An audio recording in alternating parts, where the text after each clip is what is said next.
बिस्मिल्लाहिर्रहमानिर्रहीम। अस्सलाम वालेकुम स्टूडेंट्स। आज हम यूनिट 10 देखेंगे, that is about acids, basis and salts. अच्छा, इंट्रोडक्शन में आप एक दफ़ा इसकी रीडिंग कर लें। इसमें मतलब डे टू डे लाइफ में हमें कहाँ कहाँ हम एसिड्स के साथ डील कर रहे हैं, कहाँ हम बेसिस के साथ डील्स कर रहे हैं।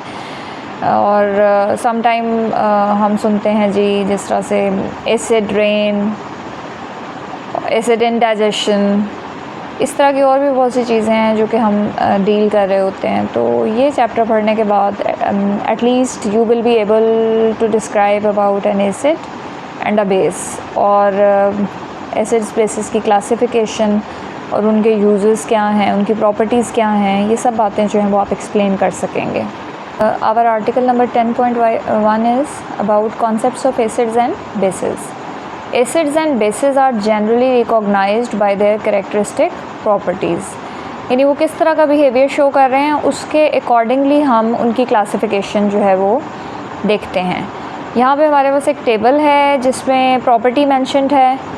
एसिड किस तरह से बिहेव करेगा, बेस किस तरह से बिहेव करेगी, हम वन बाय वन देखते हैं। तो सबसे पहले देखें टेस्ट। एसिड का सॉवर टेस्ट है। You are familiar with the sour test, मतलब खटास टाइप जो होता है। Base bitter. देखें, अब जो सोप्स होते हैं वो बेसिकली सॉल्ट्स होते हैं बेसिस के। तो अगर कभी गलती से आपने उसको टेस्ट किया हो बाय मिस्टेक, तो you will feel the bitterness. तो एसिड्स जो हैं basically they are sour while bases are bitter. अच्छा, एसिड्स और बेसिस की प्रॉपर्टी को जज करने के लिए एक बहुत ही बेस्ट टेस्ट जो है वो क्या है कि हम बिहेवियर देखते हैं कि ब्लू लिटमस पे क्या बिहेवियर है एसिड का और रेड लिटमस पे। तो एसिड जो है वो ब्लू लिटमस को क्या कर देता है, रेड, जबकि बेस जो है उसका कोई इफ़ेक्ट नहीं होता। इसी तरह से रेड लिटमस के ऊपर एसिड का कोई इफ़ेक्ट नहीं है, जबकि वो बेस जो है उसको क्या कर देगी, ब्लू। स्किन पे अगर हम इफेक्ट की बात करें तो करोसिव हैं दोनों। और इलेक्ट्रिकल कंडक्टिविटी की जब हम बात करते हैं तो एक्वस सॉल्यूशन जो है वो कंडक्ट करता है इलेक्ट्रिसिटी, एसिड का भी और बेस का भी। तो दोनों जो हैं हमारे पास, इनके एक्वस सॉल्यूशन जो हैं वो गुड कंडक्टर्स हैं। अच्छा जी, अब आपसे एक कॉमन क्वेश्चन ये पूछा जाए कि जी एसिड क्या है या बेस क्या है, तो हम ये आंसर करते हैं जी कि एसिड जो है उसके पास प्रोटॉन है, बेस के पास हाइड्रोक्सिल आयन है। मतलब ये एक सिंपलेस्ट डेफिनेशन है और जूनियर क्लासेस में आप ये पढ़ चुके हैं। तो ये जो सिंपलेस्ट कॉन्सेप्ट है, इसके बाद एडवांस कॉन्सेप्ट्स भी हैं एसिड और बेसिस को डिफाइन करने के लिए। तो ये जो हमारे पास कॉन्सेप्ट आ जाता है ये बेसिकली अर्हीनियस कॉन्सेप्ट है।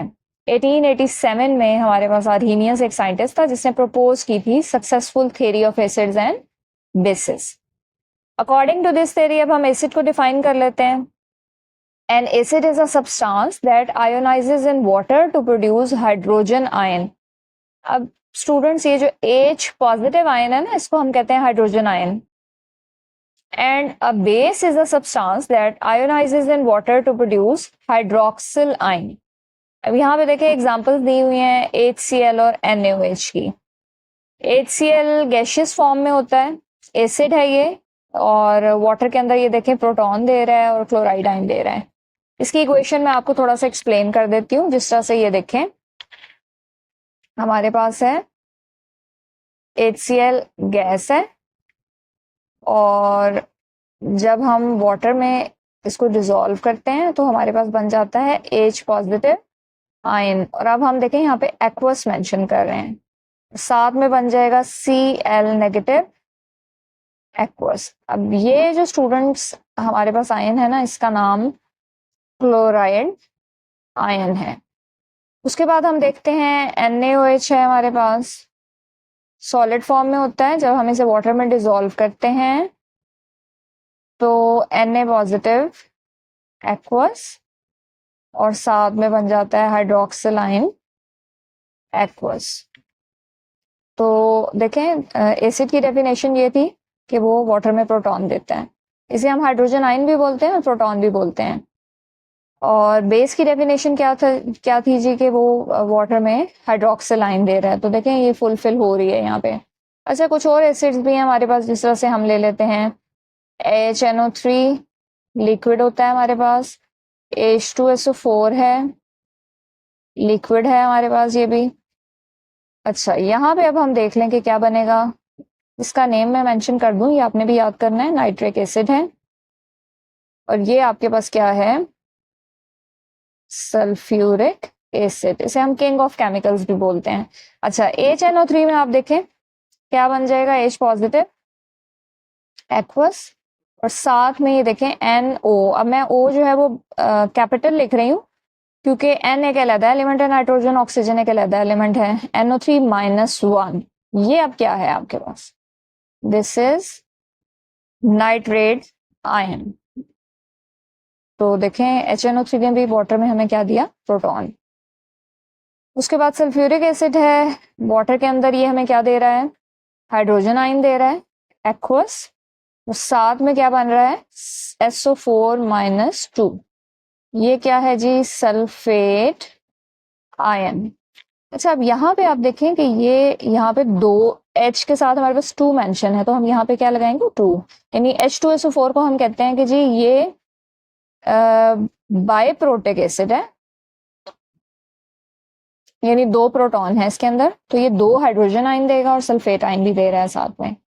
इसी तरह से आप एग्जाम्पल जो है वो एक KOH की कर लें।